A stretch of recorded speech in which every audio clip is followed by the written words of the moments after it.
Today we're going to start part one of our sunroom build here at our house. What we're going to do first, if you can come see, is we have to do the layout and positioning of the actual room where we want to build at. So what we've determined for our particular sunroom is that we want to pull from the corner of our house 10 feet off of the sunroom. Off of the edge of the house would be the start of our sunroom. So we're not near the egress window too close. And our sunroom is 14 feet wide, which will take us all the way to 24 feet off of the corner over there. Now for our footing layout, we have 6 footers that are going to go on the subfloor deck structure here. So we're laying those out right now, making sure that they're positioned correctly and then evenly spaced off the wall of the house. So we're going to have 2 rows of 3 footers. And where we've determined, you can see I've spray painted certain marks off the corner. We're 10'8". We're going to extend that line out 5 feet and then another 5 feet. Over here, our next spot is 17 feet even. And our final spot is roughly 4 inches. We position and square up everything. That'll tell us exactly where we're going to dig, so we can then pour concrete and start the substructure build. All right, so now we've got our footer locations all laid out. We are square in how we are against our house wall. They're marked out in red spray paint so we know where to dig. And I'm gonna just take the camera here and kind of walk you through something. So just to see, what we ended up doing was we pulled from the house foundation wall. We found the center of our footer. Now in our township, we need a 16-inch around footer. That is, we're going to dig 36 inches deep. Sometimes it's 32 depending on where you're at, and sometimes it's different depending on different municipalities. But we have 6 footer locations. We made sure to mark them out exactly where we needed to. As you can see, all 6. And against the house wall, it's very important you do this, we also made sure it was square. The easiest way to check for square, we know that if we pull from the center of this footer and go diagonal against the wall, if that measurement is the same as the center of that footer and the opposite diagonal, we know we're gonna have a square deck. And we do, so let's get digging. All right, so we're gonna be digging the footers here now. We've actually already started a few, but before we do the rest of them, we just kind of wanted to show you. We had to adjust our layout just a little bit because we found a pipe in the ground as we started digging. And even though we called local utilities, for some reason there's still a pipe there. So we just adjusted it. But as you can see, before we start digging, what I like to do is I use 3 different tools. Now you can use machine powered tools like augers, auger attachments on different motorized vehicles if you wish. However, you can go with standard tools as well to dig a few footers. Post hole digger, breaker bar, and a shovel. And typically what I do is I usually start digging with the shovel, and if I have to with a breaker bar just to kind of do an outline on my red circle, I'll get it up there and I'll break a little bit more of the dirt, rocks, whatever I find, and I'll use the post hole digger to pull them out. And I'll just keep repeating that pattern until I get to the depth that I need and the width of the hole that I need. So if you'll come over here just to see what we've already done, I'll point out one of the holes. You can come over here. We're down just over 36 inches deep there, which is the code in our area. And we are slightly more than 16 inches in a radius, which is our code. And that is what our inspector is going to want to see before we pour concrete. Now, you may start this process with just these basic tools, and then you may find something like we found in one of our other footers. If you look down here, there is a giant boulder, all that white. That is a giant boulder right in the ground that we are not going to be able to break through with these hand tools. So I will have to rent an attachment to break that up so I can keep digging. However, it is a bit of an arduous process. However, if you stick with it, you will get your footers dug in a relatively quick amount of time, and then you'll be ready to pour your concrete, which will be the next step. All right.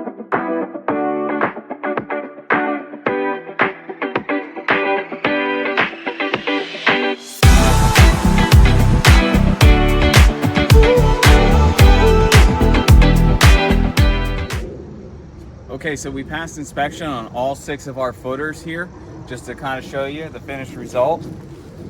The footers are going to be at least 36 inches deep, 16-inch radius around, and continue that measurement all the way down, so you can't have sort of an upside down cone.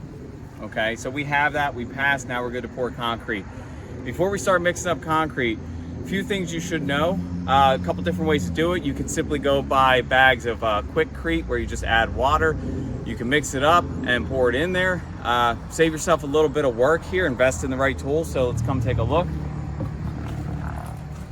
So what we have here is a little portable job site cement mixer that you can see. We'll simply add the cement mix in here with water and then let it do the mixing for us. So you'll be able to see when I turn it on. It does all the work. It saves a lot of energy, means one man can do this instead of two. So I highly recommend invest in one of these, few $100s, especially if you're going to use it over again on different job sites. Well worth the investment.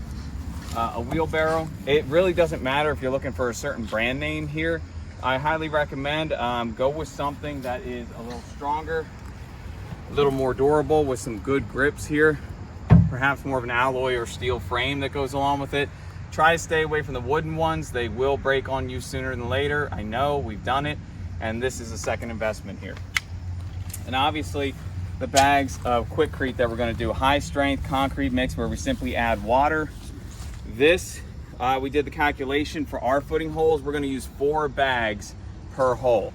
That's going to give us an 8-inch footer, which is what we need per code in our municipality.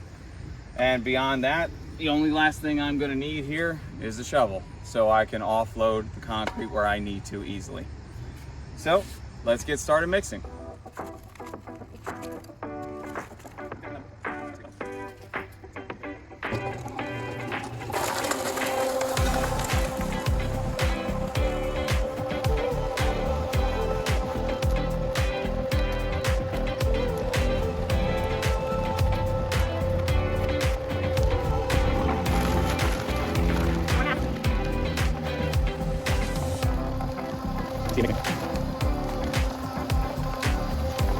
See it mixing. So you let it do the work for you. And you'll see it's still rocky. It'll get smoother as it mixes. We'll add more water as we need to.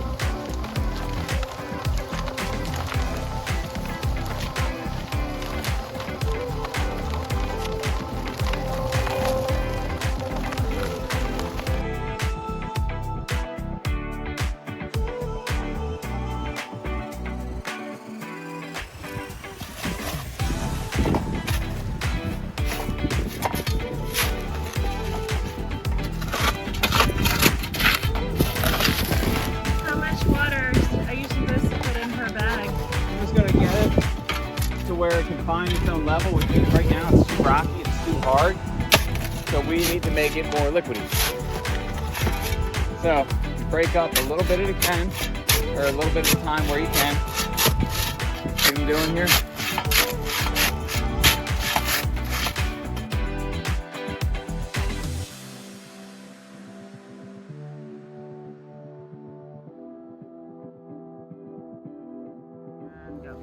So you see the cement mix that hasn't had liquid on it yet. That typically will happen if you throw it in all at once like I did, but it's just the way I'm used to doing it. You could do 1 bag at a time, mix it thoroughly, and keep adding bags. Nothing wrong with that.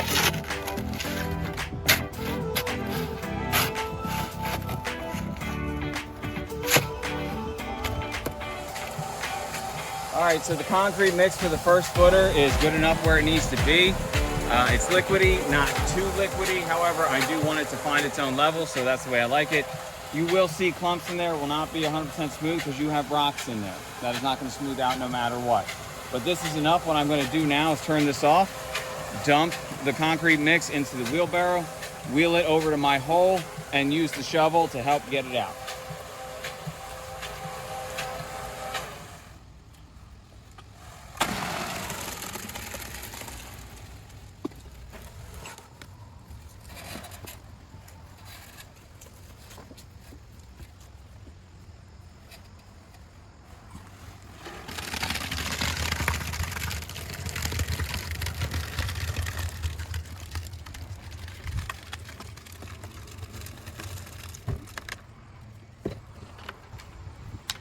Take a look in there. As you can see, the concrete will begin to find its own level. That just filled about 6 inches of concrete, which I said I want about a minimum of 8. That's where I'm gonna go get the rest that's in that mix, pour it, and that footer will be done.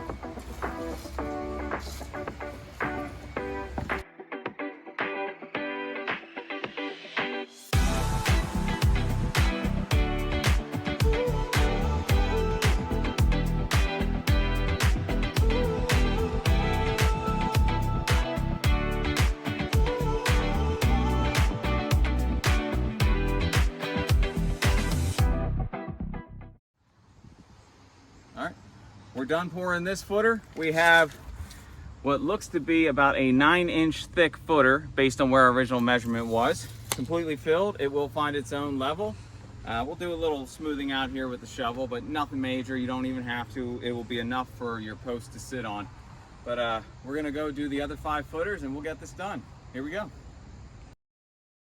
So now we passed the inspection. If you look in the holes, they were inspected, they were improved. So we did about 4 bags of concrete as we did in the last section of the video here. It gave us about a 10-inch footer, which is more than the 8-inch minimum that we needed. Works perfectly fine. So today we're gonna be setting the deck posts, the girder beams, and potentially getting to the joist system as well. What I'm doing here first is I'm removing the siding to the wall because I have to figure out what height I'm gonna do my ledger board against the house wall so I can build the rest of the deck correctly. So once we get this off, we'll go through how we get the height. So typically there's a tool to remove vinyl siding. If you don't have it, take a claw on the edge and then just either run the tool or your hand down and you can see how it detaches. Now, you see I've already done it here. You have the nails spaced. You're gonna wanna mark lines because you are gonna, if you are reattaching any of the siding, you're just gonna draw lines to where the top of the flange is. That way when you go to put it back, you put it back at the correct spot level, okay? All right.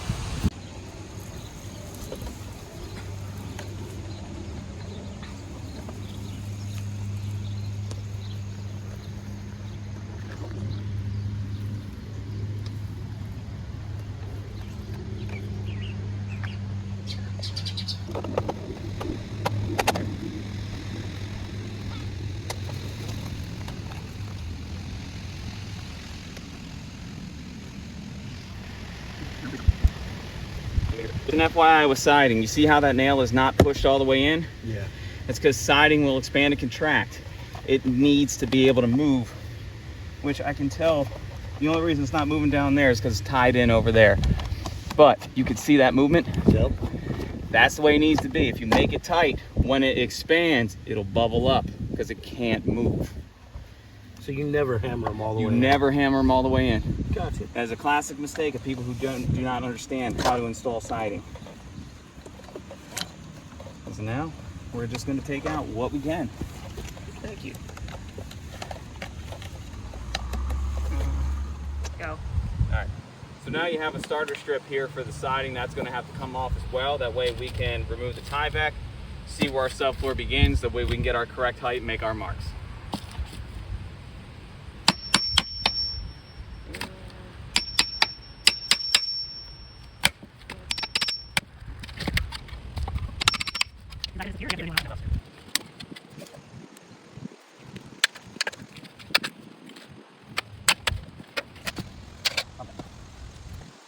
Show you. All right. So now we get the idea of where we want our subfloor to match. If you take a look at this, here we have our concrete foundation. You've got your insulation wrap right there. You're going to have your base plate that sits down on top of that, and your band board essentially that starts the framing of your joists for your house. And on top of your joist sits the interior subfloor. And then you can see this plywood right here is the exterior plywood sheathing. So what we are trying to do is make the top of our joists match with this joist. That way our subfloor, which is 3/4 of an inch, just like this one, will be a smooth transition across. So what we have to do is kind of work backwards with math. This right here is a 2x10. Our deck is going to be a 2x8. So it'll be different down here, but the same up here. And where it ends right here is where we're gonna have our 2x10 girder beam supporting it. So our girder beams are gonna be very close to the ground. So all we're gonna do is just make some marks once we reveal it a little more,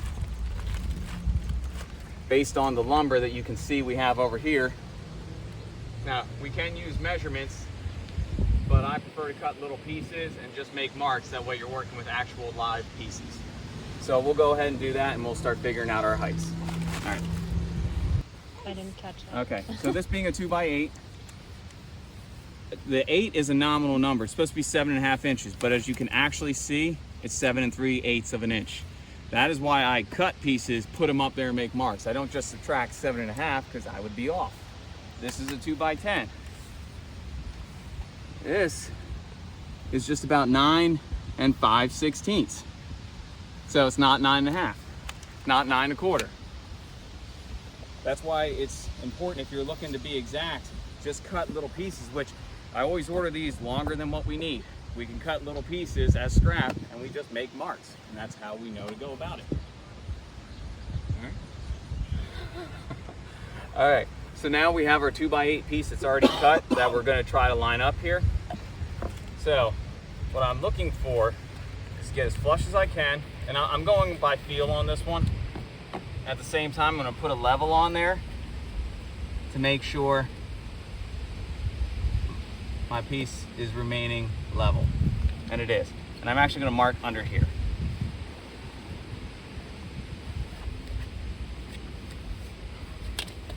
So that line right there is a level line because this piece was level. And what I'm gonna do is I'm gonna chalk a line across the way right here, because this is not only the bottom of my joist, it's the top of my 2x10 girder beam, which is what I have to create here when I'm setting these posts. So that is a very important number.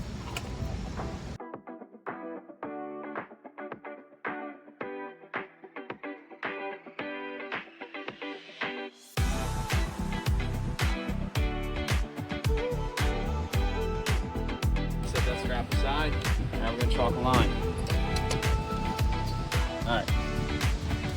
So now that we have our lines marked here on each edge, we're gonna take a chalk line and we're gonna stripe it out here, just so we have a visible line that we're gonna work from.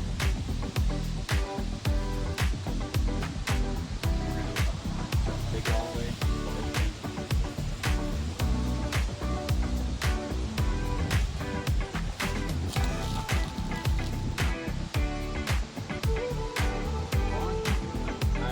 Twice.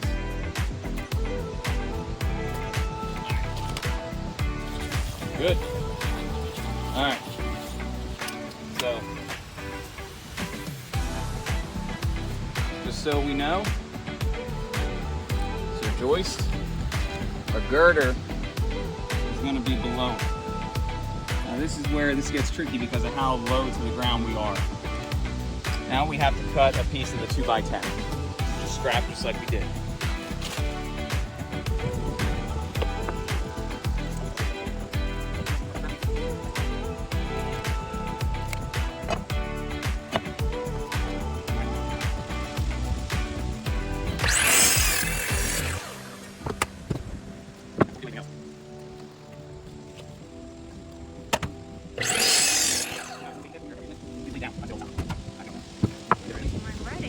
All right, so now we have our scrap piece of the girder beam, the 2x10, and you can see how low it's going to be to the ground. Now, we need the bottom measurement right here, because this is going to be important when we cut our posts that are going to support these beams. So what I'm doing here is I already have the bottom of the 2x8 joist. So I'm starting right there, evening it up, making sure it's level, and it is. And now I'm making my mark. I have it right there. Okay. Now, because it's as low as it is, and you can see it's into the grass, it's going to be very hard to chalk a line going across the whole thing. But there's a little trick that we're going to do to try to get the post cut to height. We're going to take this piece and screw on the bottom a little scrap 2x4 that will then put in place. But it now is a ledge essentially to put another piece of wood to extend out, so we can just mark once we have a level piece of wood. I'll show you that in a second.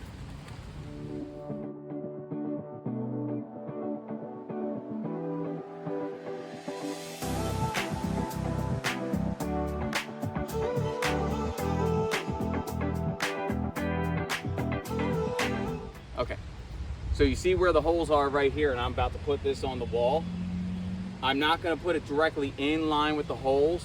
I'm going to put it slightly to either side, which is going to allow me to run my board right across it. Okay, so I'm going to go ahead and do that.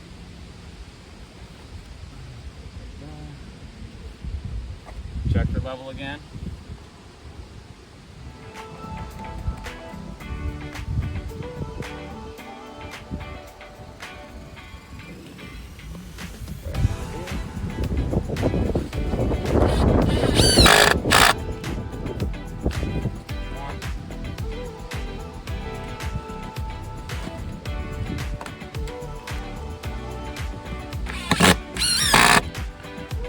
There we go.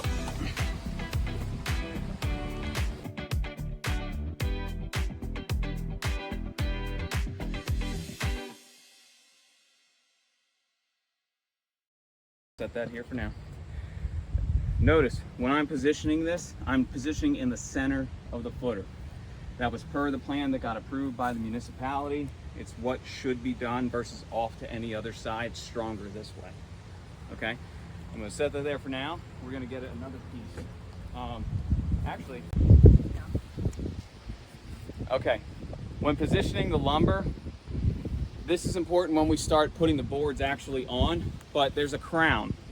Typically one side peaks and one side dips. You want the peak facing up. That way when weight pushes on it, it straightens out. If the peak is facing down and then weight pushes on it, it will bow even more. So always look down. You can kind of see this way should be up. Okay? All right, so go ahead and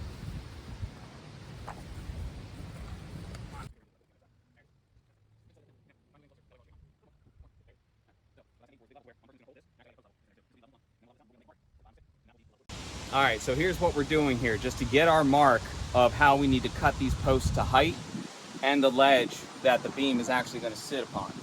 Okay, so what we have right here is the bottom.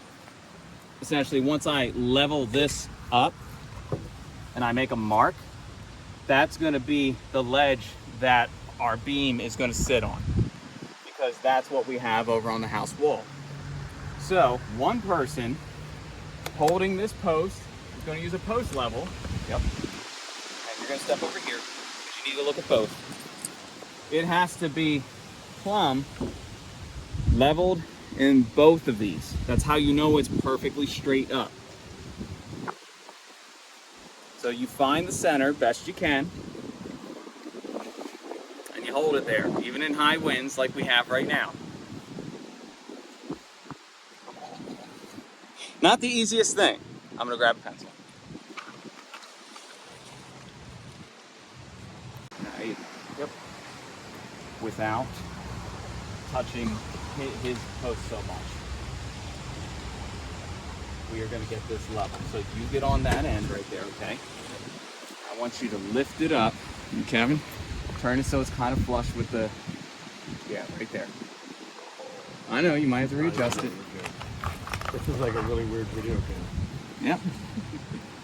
Keep it like that. Okay, we're gonna keep it tight right there. All right.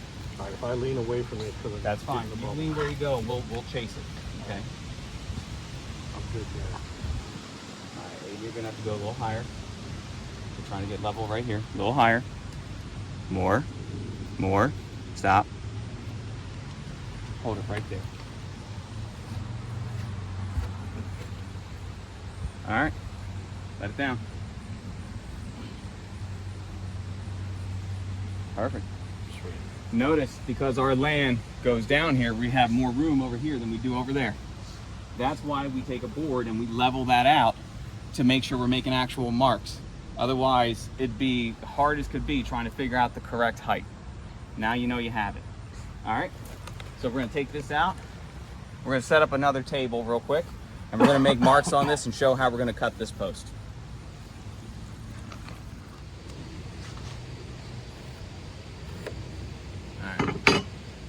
recording?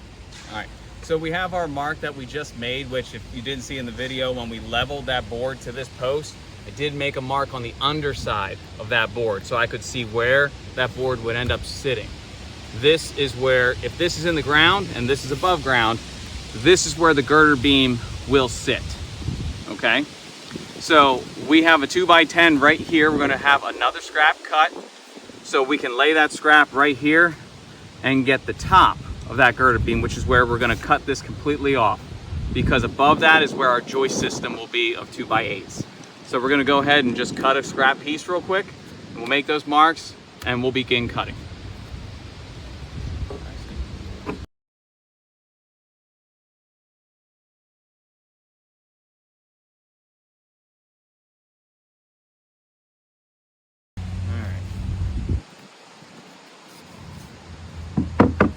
So we have our 2x10, which measures out to be roughly 9 5/16.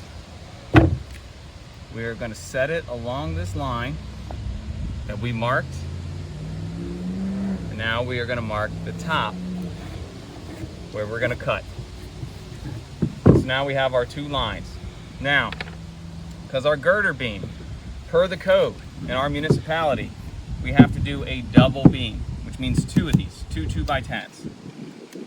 They're about 1.5 inches, which is standard for a 2x. Remember, the 2 is a nominal number. It is always less. So you can do a couple things. You can double up and make a mark where you want, because we're essentially, the way we're doing this, we're gonna keep almost half of this and we're gonna sit the doubled up beam on the other cut out half. What I'm gonna do, I'm just gonna measure the 3 inches right there, which will give me enough. Now I'm just gonna draw a line. Just to double check, because you can see my wood is off right there. I need to be 2.5, because these 6x6 posts are actually 5.5 inches. And it's 2.5 right there. So line them up, draw your line.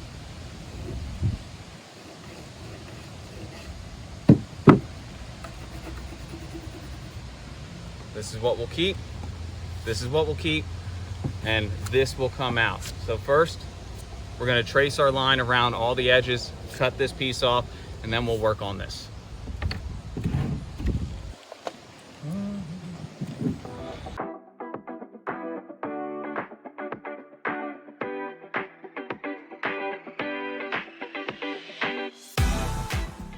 All right, as precise as I am being right here, it's okay if you're not 100% perfect. Just be as close as you possibly can. You'll get better every single time.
Notice the depth of my saw is not enough to go through. I'm not trying to exceed where they intersect. That'll weaken it.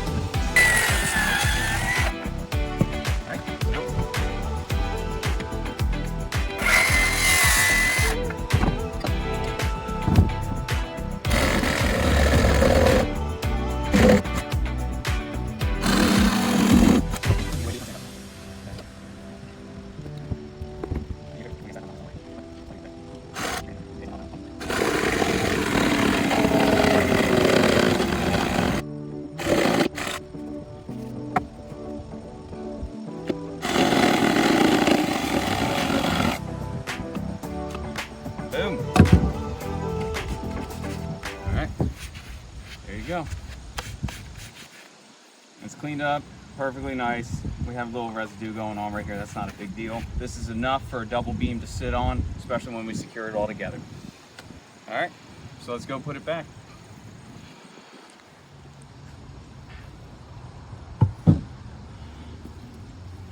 Okay, so you can see what we're doing here. We're essentially going to create the posts for all 6 footers.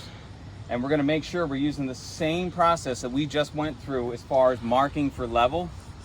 Once we have that, we know we can then secure it all together with our girder beams.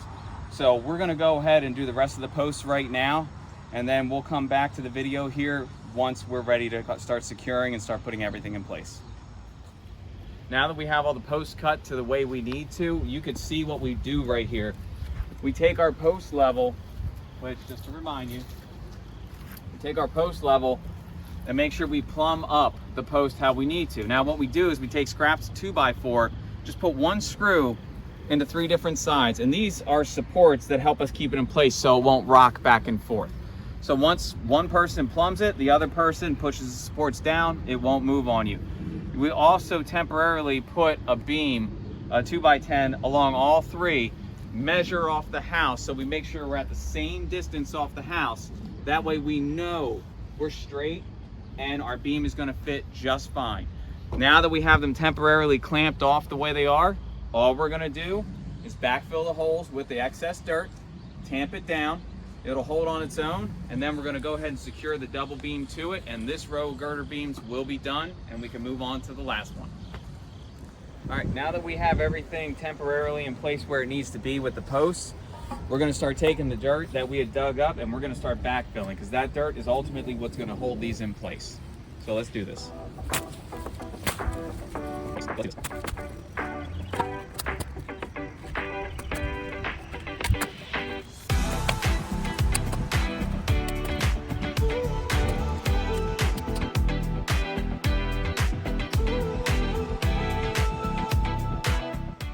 Okay, so periodically as you fill the dirt a little bit, you could see it's still loose. Take your breaker bar and the flat end and tamp it down. It's going to compact the dirt. It's going to help make it stronger and more filled. You don't want loose air pockets in there for this post to move around.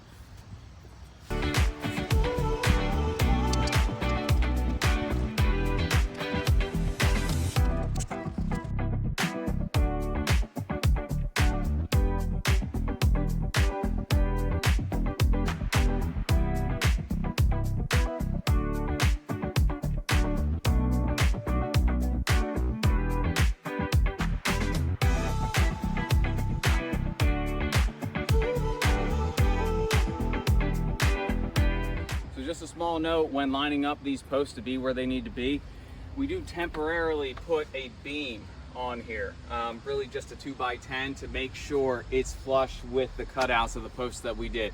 It helps us line up what we need to, making sure everything is in place. That's why we just temporarily clamp it.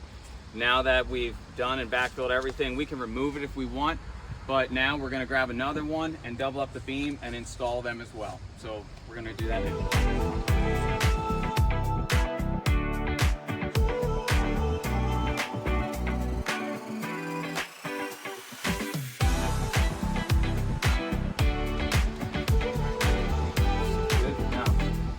Notice this is a little bit different in height.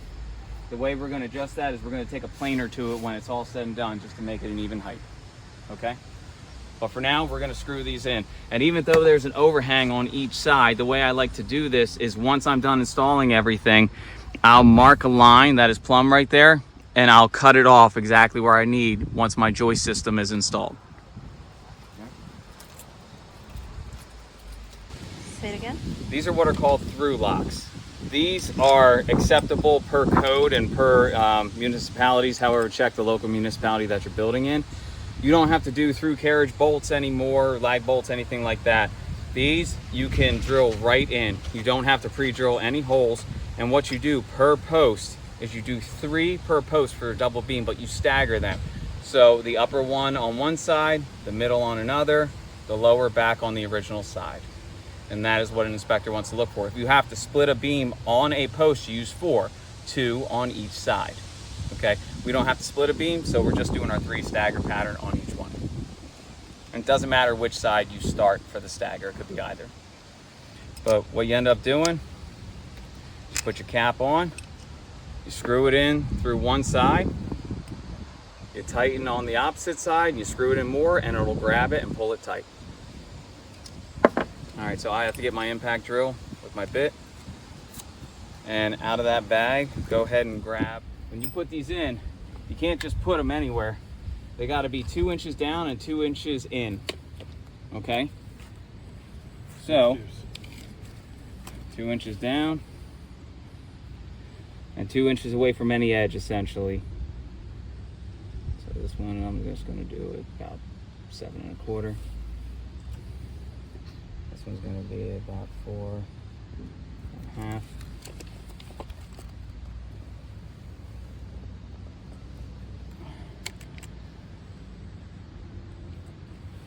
So right there, there, right there. So it's not a huge stagger, but you don't want it towards the end because this is holding an entire room up. You don't want it to tear out. So I'll just start with one first.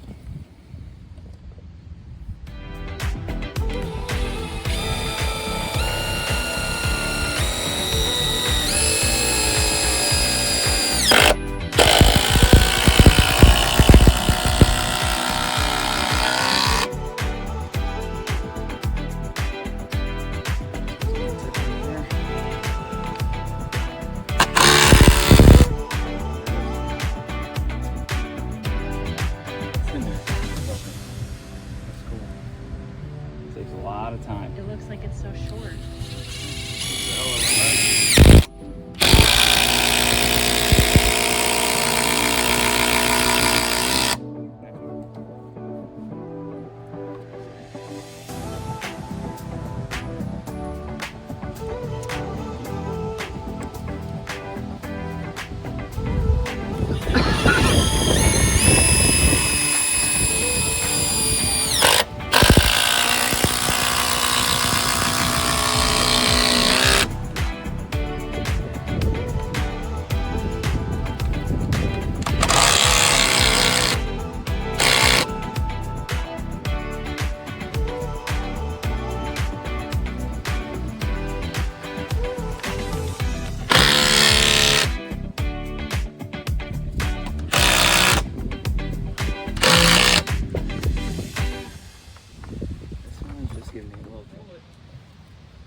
Oh, when you're building a deck, it's always pressure-treated wood. Because it's against the elements. Exactly.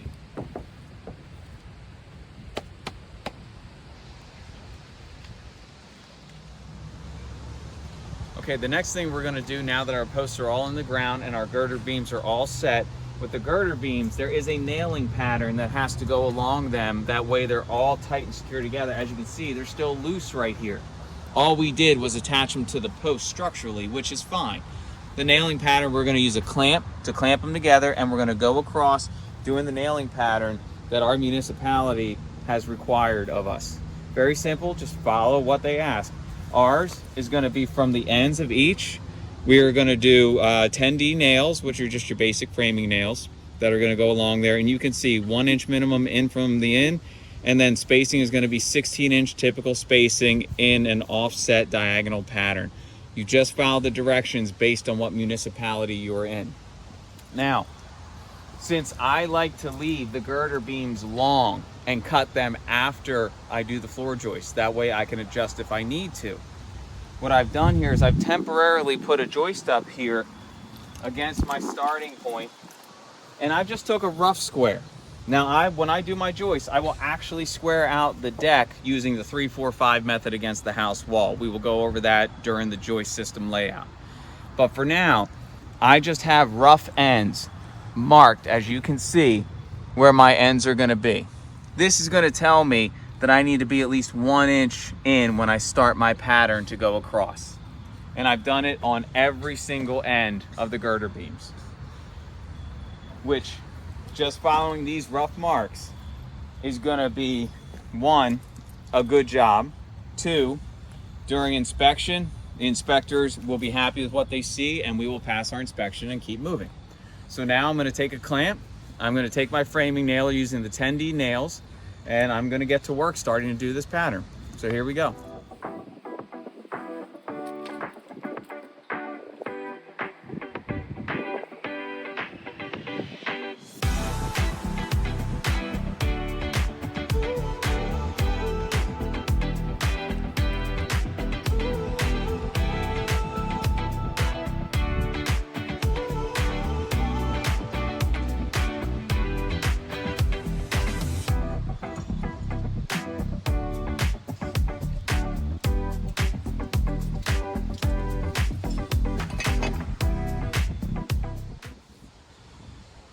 All right, so I've gone ahead and taken the liberty of marking out where my nailing pattern is going to be, just so you can visually see this.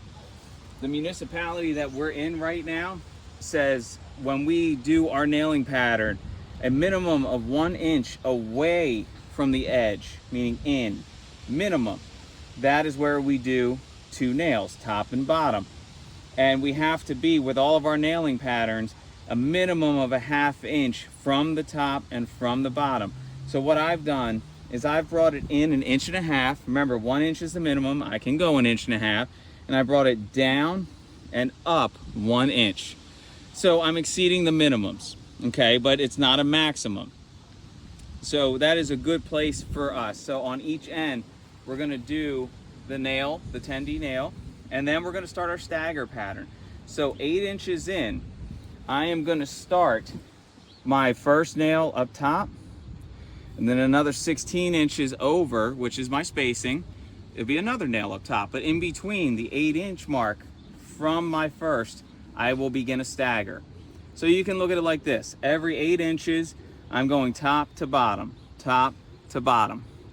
Or you can look at it like this. The top row, I am doing my 2 over here at starting, and then I'm going 16 on center, and then staggering 16 on center at the bottom. Whichever works for you, whichever way you want to think about it is best. Just know that as you do the staggered diagonal pattern across the whole way, just the 1 nail, you can see where I've marked the crosses.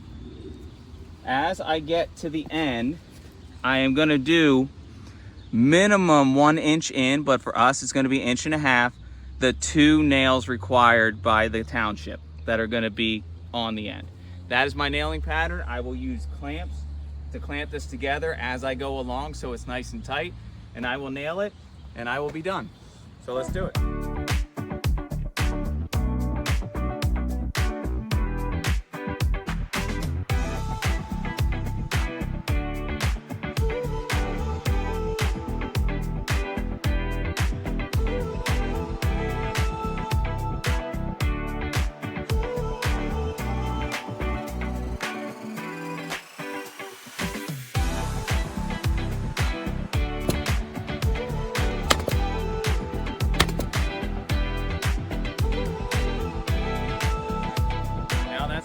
Done. Now I'm going to do the next beam and I will be done my nailing pattern.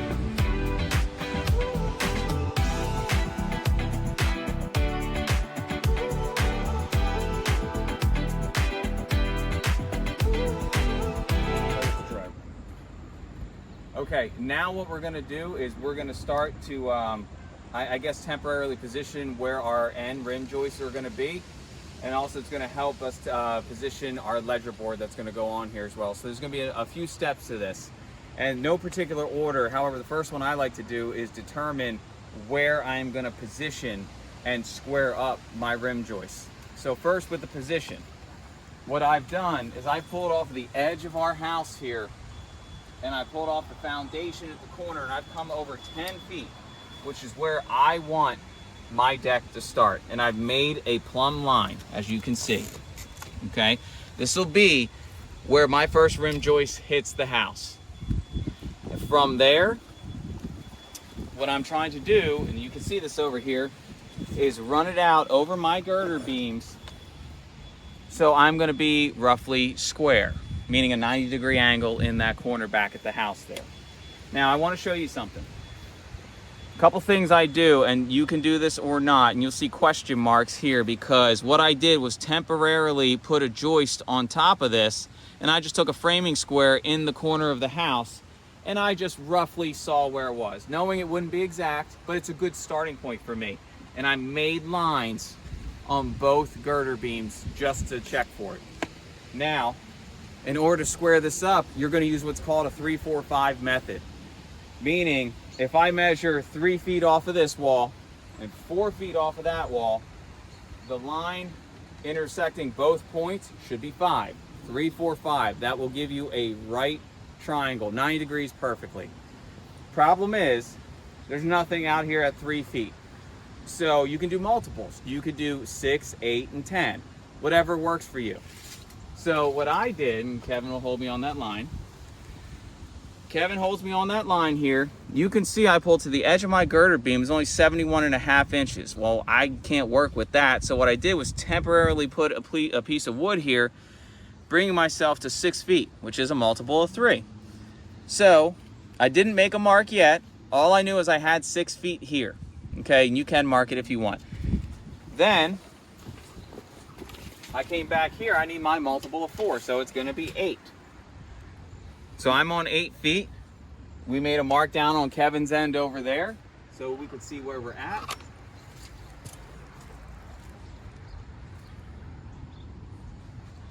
Which means,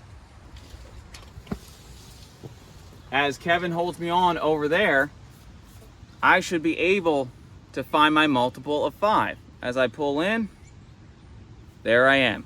And that's what gives me my little mark right here, which means I am going to take my speed square and draw a line right through, because that tells me that's the edge of my joist that's going to give me a square deck. So we're going to go ahead and do that on this side and on the other side as well, and we'll have our rim joist locations, and they should be square. Go. Okay. All right. So now we've marked with our 3-4-5 method on each side for the rim joist, knowing where our lines are going to be that are square. So as you can see, this original squiggled out one was just my rough layout, and I was about a 1/2 inch more than needed to go to be square, so we have that now. So what I'm going to be doing is I'm temporarily just tacking 2 joists in place. That way I can get the length I need of the ledger board that's going to go along the wall. I can also continue marking lines on my other girder beams as well. So all I'm going to do to tack it in place is put a toenail through the top of each one of these boards into the house wall. And as you can see, I have a plumb line marked that we're going to hold it across. Right there. Just do me a favor, hold that in place. Good.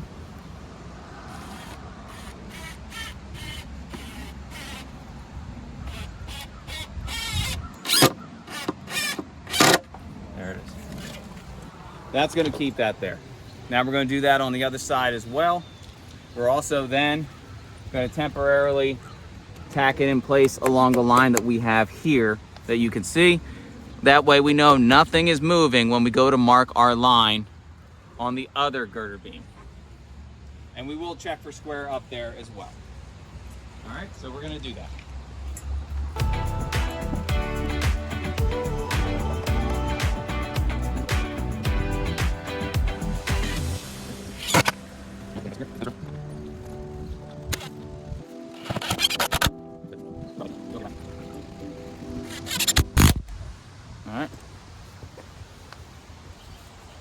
All right, now what I'm going to do next is I'm going to take the measurement between these 2 rim joists.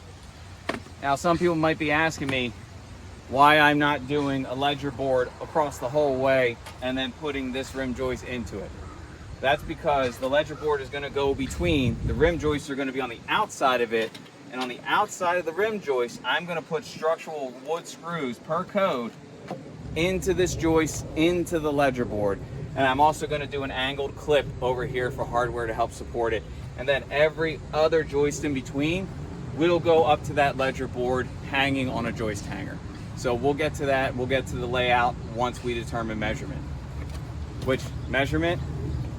At the top, on the inside, joist to joist, holding your tape measure tight, This one is about 13.8 and 13/16.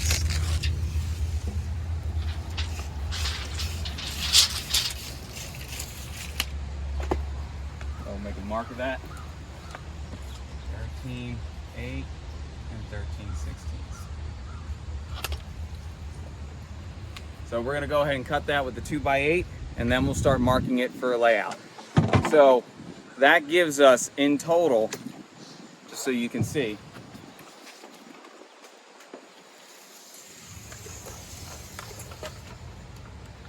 if you come over here with the camera, 14 feet even for my deck. Now, with such an odd inside measurement, you would think, well, these 2x materials, they're 1.5 inches. So this should be 13.9, not 13.8 and change. The reality is they're never exactly perfect, which is why you don't want to just do the math on this and say, I need a 13.9, because now your deck is bigger by, you know, 1/4 inch, where it's not the end of the world, but it's not what you planned either. So I like temporarily putting in place and seeing what I'm actually working with. That way I get the true cut once and I don't have to go back and do it a second time or live with something I didn't want. So now we're gonna go cut that ledger and we'll start doing a layout.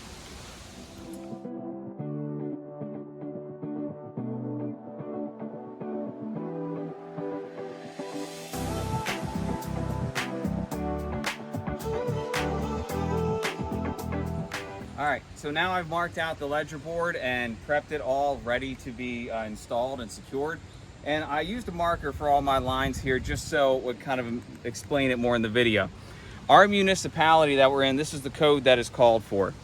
We have to be at least 2 inches off the edge, and then another 2 inches after that, we have to do a total of 4 lag screws here.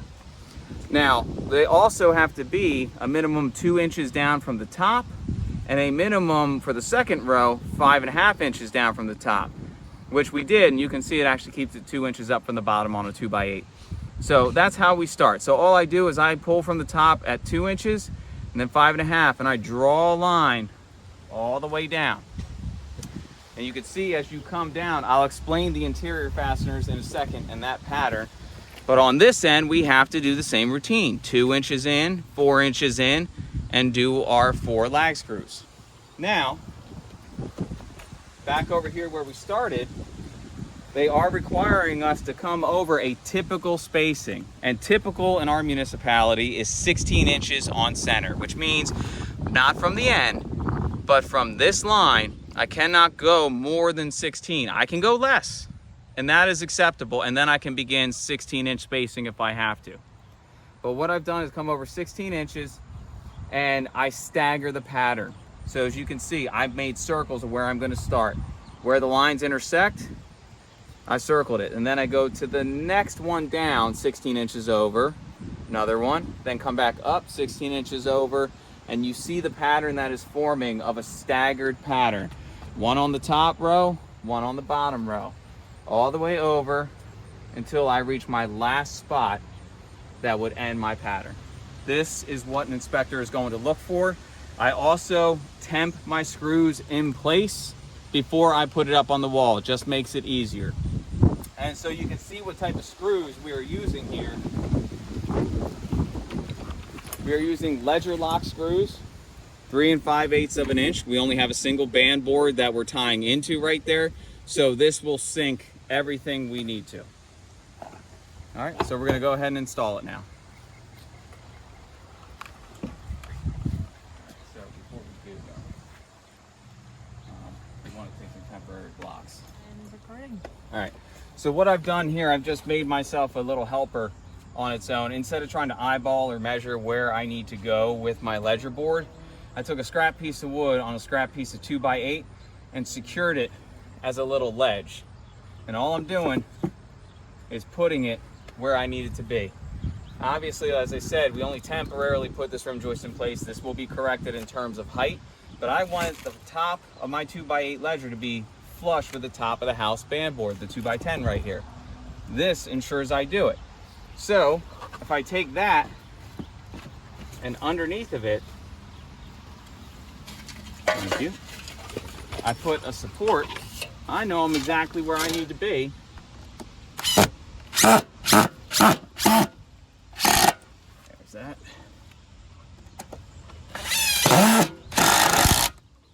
Now I can remove this. I can set my ledger board right on that. I'm going to be the exact height I need to be. I'm going to do the same with another support midway through and on the other end. So I'm going to do that now.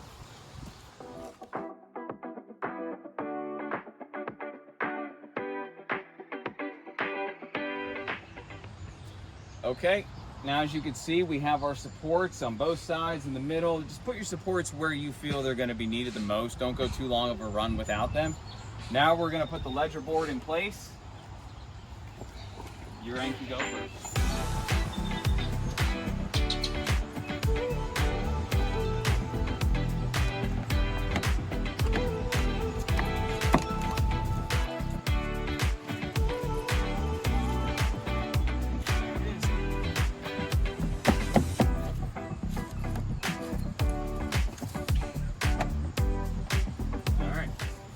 Now you can see, because we put a board on top of this, a longer board is different than the shorter template that we made. So some spots are going to be a little higher, some spots will be lower. That's okay. If anything is too high, it's minimal to where we can plane it down. Or it may not even have to be planed down based on how your subfloor for the sunroom is going to go on. But you be the judge of that and what you feel is going to go best for you. Now that it's here, we're just going to secure these fasteners in place, and then we'll start going with the joist layout. So here we go.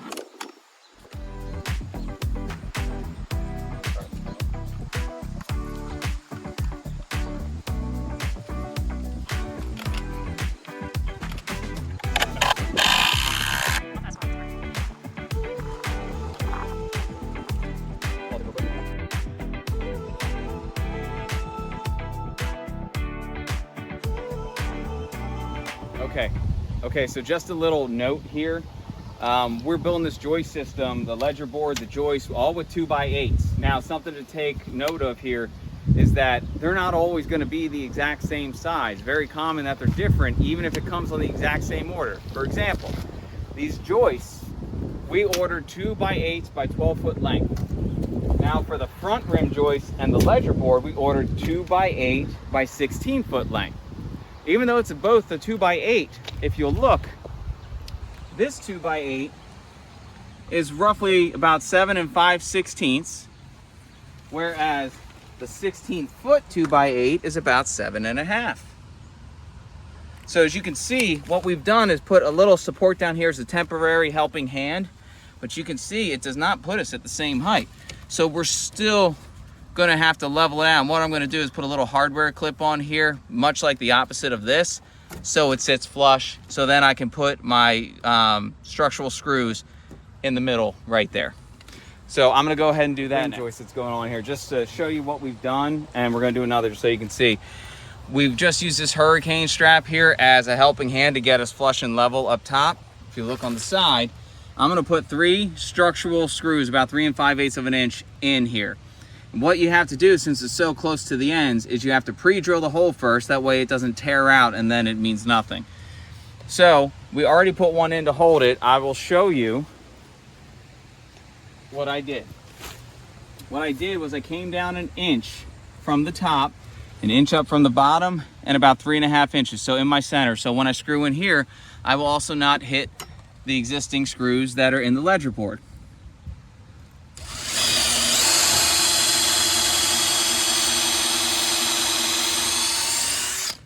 As I said, you have to pre-drill, that way you don't damage the wood. Thank you. And then, put your screw in.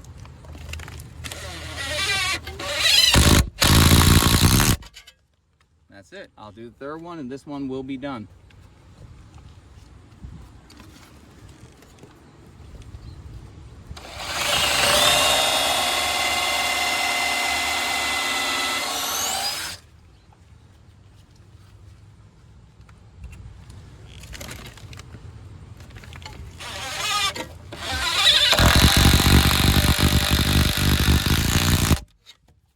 It's important to note, don't countersink. Don't sink in too much, because if you do, the hold is not going to be as strong. You want it to sink in a little bit. That's about it. All right. All right, so now we have the ledger board all in place. We have the rim joists that are secured in the sides there. There's still flexibility to move because we did not tack them in place yet. So what we did was, again, we used the 3-4-5 method to square up, so we made sure that these rim joists are straight. So what we did, just so we can get a longer run, we used a multiple of 3, 4, and 5. We went 9, 12, and 15. So from here, where the joist hits in between the band board and the end of the joist, we pulled from there out 9 feet, and we made a mark on the outside edge, as you can see right there. And what we did, again, from the outside of the joist, we pulled in 12 feet, which is our multiple 4. Made our mark here in between the band board and the ledger. Finally, we then held our tape measure on that mark, came diagonal back across this original mark at 9, and we were looking for 15 feet, which we found, which means this run is square. So what we did is draw our lines with the marker, as you can see, on both sides, so we can pretty much tell where this has to fall and get secured. Same thing on the front girder beam as well. And we did the exact same 3-4-5 method on the other rim joist as well. Found where we were to be square, and we made our marks on the girder beam so we know where to actually lay this, so it will be a square foundation, a square deck. Now the funny part is, from outside edge to outside edge along the ledger, we have 14 feet even. But when we measure it, even though knowing it's perfectly square, we measure it from where the end of our deck will be, outside edge to outside edge, we're actually 14 and about a quarter. So it's a 1/4 inch difference. That's going to happen.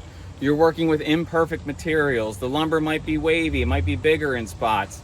It just is going to be that way. Trying to adjust it, we could adjust it in a little bit, and we may, but now we will no longer be perfectly square. So it depends on what you want to accept right there. But we'll probably play with it as we go along, because there will be an AZAC covering around everything, and it will still be big enough to support what we have to. All right, so next thing up that we're going to start doing here is we're going to tack these in place, and we're going to start doing our joist layout. All right, so what we did here, we actually decided, instead of keeping it perfectly square in the corners here, we did move the outer edge of the board in about 1/8 of an inch on each side to make it even across the whole way for aesthetics. Being out of square that small of an amount will not make a big difference. So we chose to make it even in the back, even in the front. Now we're gonna go ahead and double up the rim joists. When building a deck that a sunroom is gonna go on, wherever the walls of a sunroom are, underneath of it needs to be doubled up boards, doubled up joists, because you need to have a 3-inch embedment of your structural screw that holds the sunroom in place. And it's more likely that you're going to hit actual wood if you double up versus just trying to rely on hitting the one in the center. So we took our structural screws and secured in over here. What we're also going to do is take an L bracket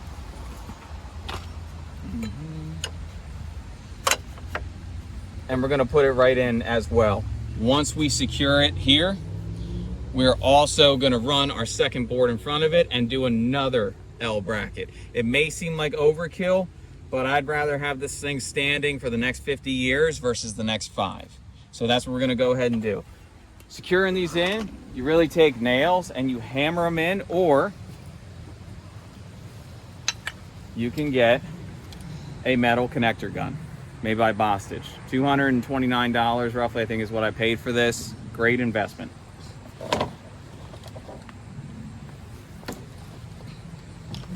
And I am going to do it up here.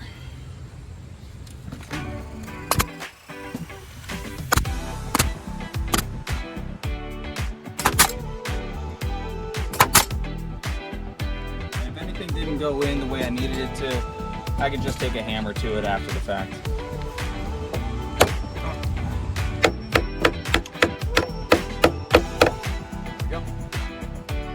right, so now I'm gonna run the next joist, do the same thing, and we're gonna start doing the rest of the layout from there.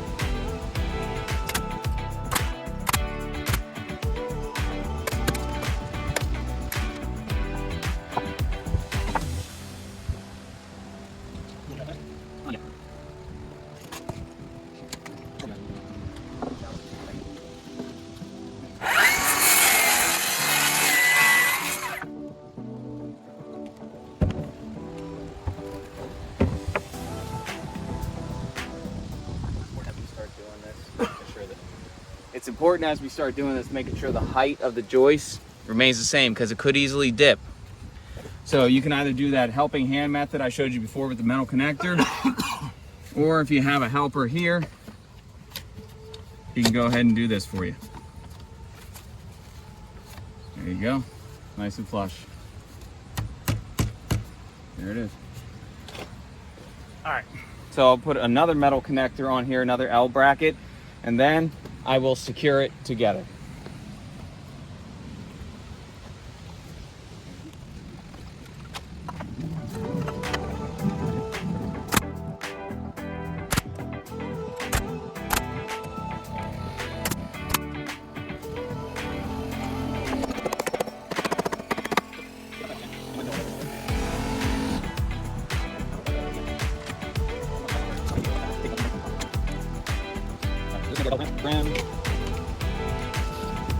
What we're going to do as we begin to set our next joist, we will have to put blocking spacing in between here.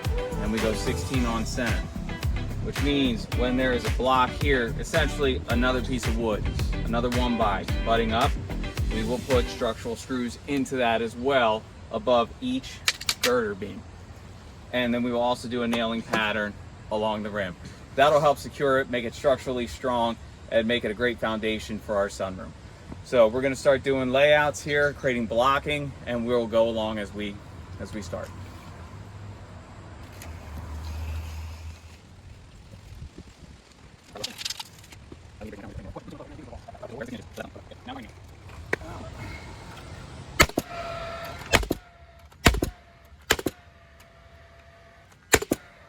So I do 16 on center, 5 nails for a 2x8.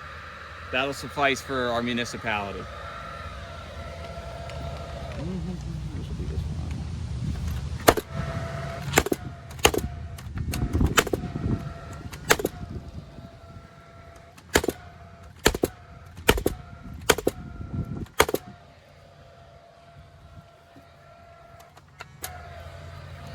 I need more nails. Okay, with the joist, now that we have it doubled up and we have it all nailed, 16 on center, 5 nails, we're gonna put our hurricane ties in place. We already have toe screws in to hold it exactly where we want, so it's square, it's straight. What we have to do, these per code, you get a nail through each hole. It has to be, and you'll come over here because this is where I'm gonna do it. It has to be a connection, as you can see, between the joist and the girder beam. This is to stop something, let's say like there's an earthquake or a tornado. This stops what's called uplift, the deck being pulled up into the air away from the ground, what the girder beam is tying it to. These are required along every joist and girder beam connection. So we're gonna go ahead and put these in on the first one, and then we'll show you how we do the rest. It'll just be the same thing. Also, in between the joists above the girder beams, we have to rotate blocking, which means, for example, this is a block. This is where our first one is going to be. And then as we go across, we rotate. You see the beam is a double beam. So I put the first one on the front, second one on the back, the third one will be the front again. And that is how that is supposed to go per code. We'll do that after we do the connection here.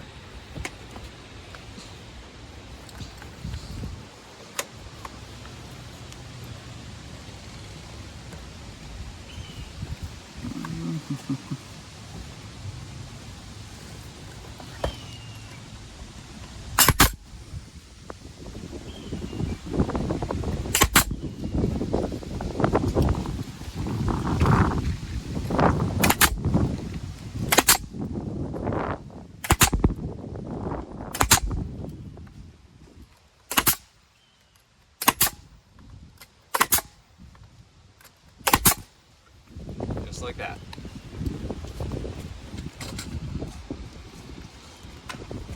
Now that's not going anywhere. We have one more.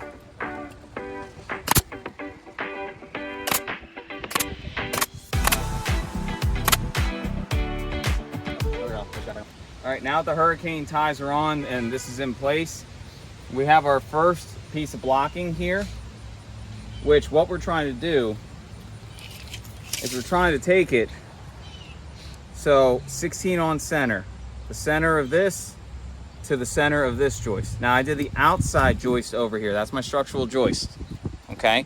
16 on center. And what I did was I got 12 7/8 was the size block that I needed for that. And what I'll do here to get the next 16 on center most likely will be around 14.5, but we will lay it out and see what it actually is, and we'll use that as a template to keep going across. But this particular one, because we're doubled up, and it will be the same on the other side as well, will be a different size. So we just want to secure it in here, starting, obviously I can't take a nail through this way, won't be long enough, but I will take structural screws eventually. I'm going to toe nail, and my bracket's actually helping to hold it in place. I just want to make sure this block is not raised up higher than my joist. Very important, otherwise it'll give me more work and I don't really want that.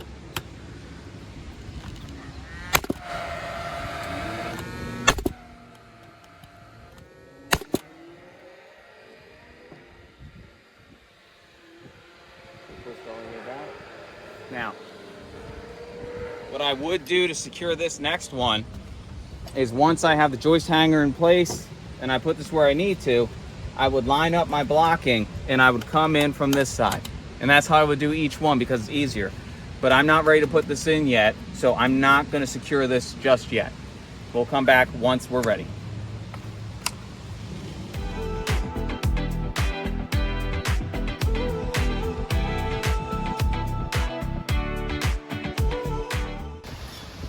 All right, so we're going to set the first joist that's going to have a joist hanger. And what I typically want to do is I use another helping hand here. It's a scrap piece of wood. I reveal my edge of the joist so I can still see it.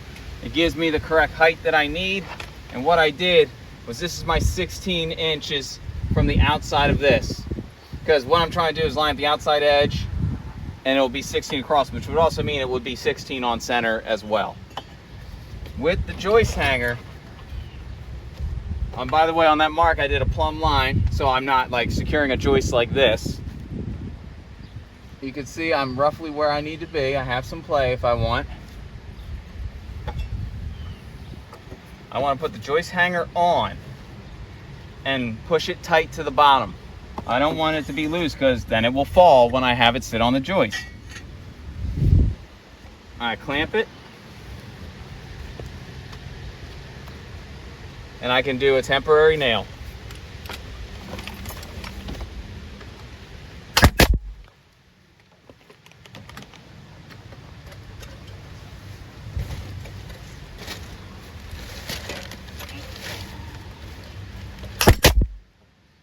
There it is. That's going to leave me at the correct height. Now I'm not going to go ahead and nail it in yet. I'm just going to remove everything I need to. I'm right where I need to be. And I can still move this out if I need to. So I'm just going to double check that everything else, my blocking is where I need it to be. Once I'm fine with it, I will secure my blocking, secure the rest of my joist hanger, and I will move on to the next. Just keep repeating. In place, make sure it's still lined up where I need to be. Get nice and tight.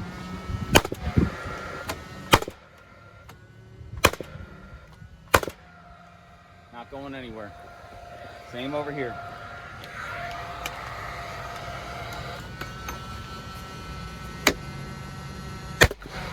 And let go. Do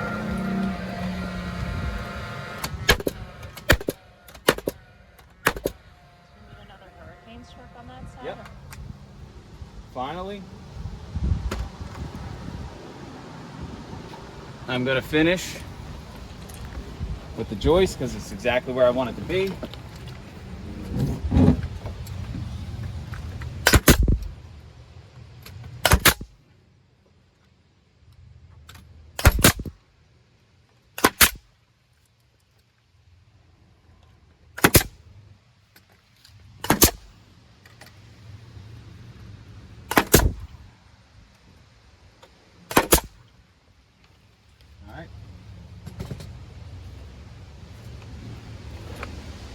Good. This whole assembly is now what has to be repeated. As you can see, this joist will now need hurricane ties going to each girder beam, just like the one before it. We will then need to cut additional blocking to make sure the next joist is 16 on center from this previous one. We'll need to make sure we hang the new joist hanger in the exact same way. All you keep doing is the same thing. The blocking simply gets rotated on this girder beam. Since there's two beams, this one was front, the next one will be back. That way you can nail in on each side as easily as you want. Don't worry about the length of the joist yet. We will handle that on the next step.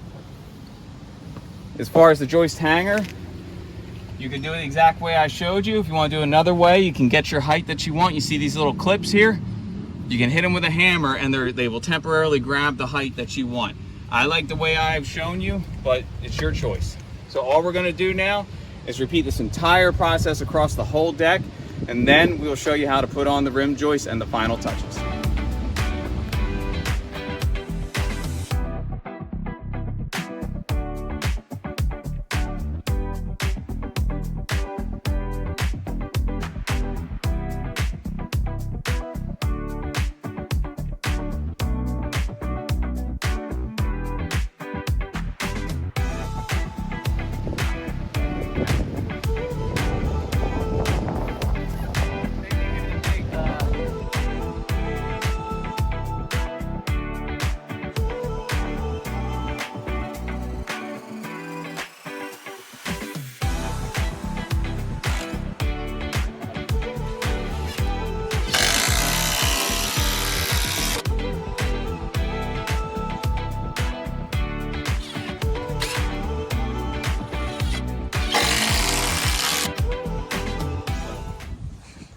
Okay, now we've, as you can see, we've set all of our joists, we've done all of our blocking, we've secured all of our hardware along here. We're gonna go around and tighten it all up and hit in what we have to. But everything is done as far as doubled up rim joists, everything. So now we are gonna figure out our projection off the house, which our plan calls for 10 feet, 10 and 11/16 of an inch will be the front of our sunroom. So we're gonna build the deck to that. But what we're gonna do is chalk a line here, taking that minus 1.5 inches. So we're gonna have 9 inch and 3/16 of an inch, because we'll add on our front rim joist is gonna be 1.5 inches right there, and we'll do blocking in between that. So I'm gonna make a mark on both ends. I already know my deck is square. I'm gonna make a mark here and over there, and I'm gonna chalk a line, and I'm gonna cut all of them at once. So let's do that.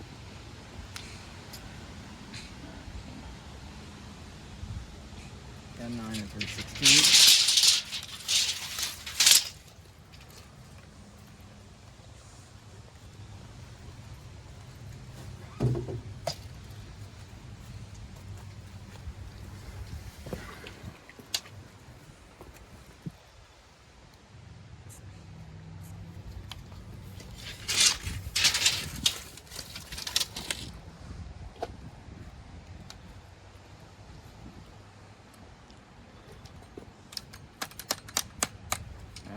Ready to do this line?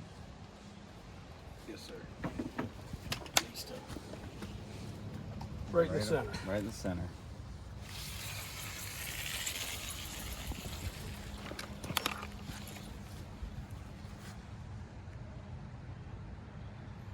I'm gonna hit it twice. Here we go. All right. Good. It might have fallen on something. Let's try it again. Hit one more. All right, so now we have the line marked where we're gonna cut across everything here. What I've done is continue the line straight down as a plumb cut, and I'm gonna take my circular saw along each of them and cut them off. That way I have an even projection from the house across the whole run, and then I can go ahead and apply my first rim joist. My front rim joist, I'd say. All right.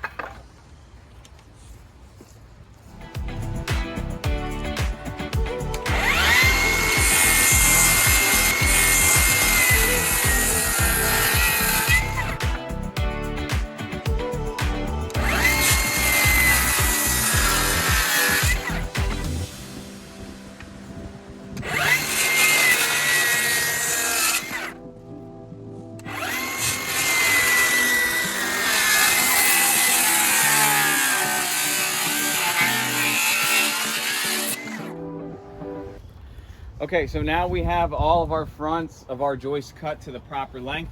We're using, again, what we call helping hands, just little blocks secured into the joist. It's gonna help lay our rim joist completely flush where it needs to be. Okay, because they are the same size, 2x8, 2x8. And if they're not, what we're gonna do is another trick. Actually, Kevin, before you put that on, let's show them this instead. In case you have off-size lumber, we're gonna hang from the top of the rim joist and hang it from the top, just like we did back on the ledger. Okay, so we'll just put 1 or 2 or 3 on the actual ledger. All right, so we'll do that, we'll hang it, we'll secure it in place with a couple nails, and then I'm gonna do an additional step here. I'm gonna take structural screws and go around to each joist and secure them in, just like I did on the sides where we have blocking. It's not necessary for most inspections, but I like doing it because it will create a stronger deck and you're not trying to build something that you're gonna rebuild again in 10 years. So we're gonna go ahead and do that now and hang this joist.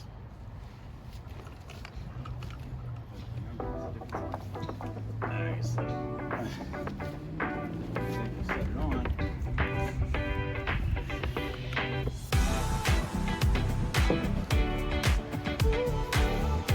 So, hold right there. Holding.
So what you can see is I started by securing, making sure we're flush at the top.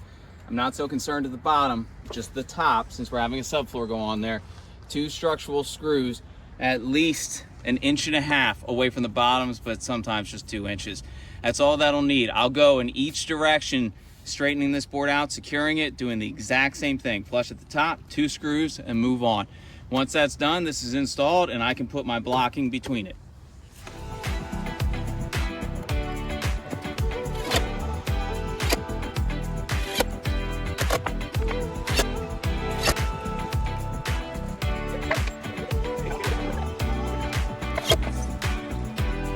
All right, so now we're doing some finishing touches, some cleanup before the inspection happens here. Remember how I left my girder beams long? All I do is I mark a line at the edge of my joist and I plumb it down so I have it straight. So I'll take a reciprocating saw, a Sawzall, and I'll cut a straight line down. It'll look like this one over here. I've already done it to the other 3. But it's a nice finishing touch. That way it's straight where it needs to be. This will eventually get covered with AZAC and other covering material as well. The blocking we've already pre-cut, you can see under the deck right now for the particular bay that it's in. It will go between this front rim joist in each bay and we'll get front nailed through with framing nails. That'll provide our 3-inch space essentially of wood that when we put the sunroom sill track on, it can go right into. So those are the last 2 things we're gonna do. Then we'll check for square and see.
right below.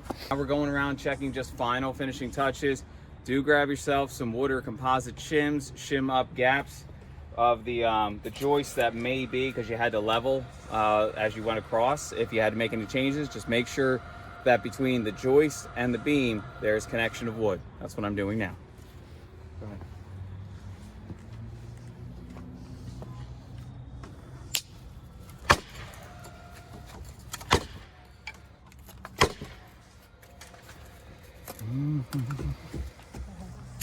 So as you can see, we've shimmed up the connections between the beam and the joist. We want to make sure that weight is transferring. We don't want gaps there, otherwise it'll flex.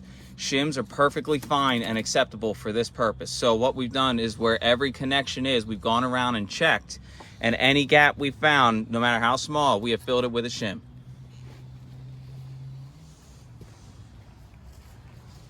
And now we are done and ready for our deck framing inspection here. All the hardware is on, fasteners, every bit of blocking, everything that we need to pass our inspection is done, and we are cleaning up now. The last thing we're gonna do, just to check, we know it's level each way. We have put levels all across. We are now gonna check to see if it's square. The way you're gonna check that is called a diagonal method. From the corner of one deck, on the outside corner where Kevin is placing that, to the corner over here, we are roughly 212 and 7/8 of an inch, which is about 17/8 and 7/8 of an inch.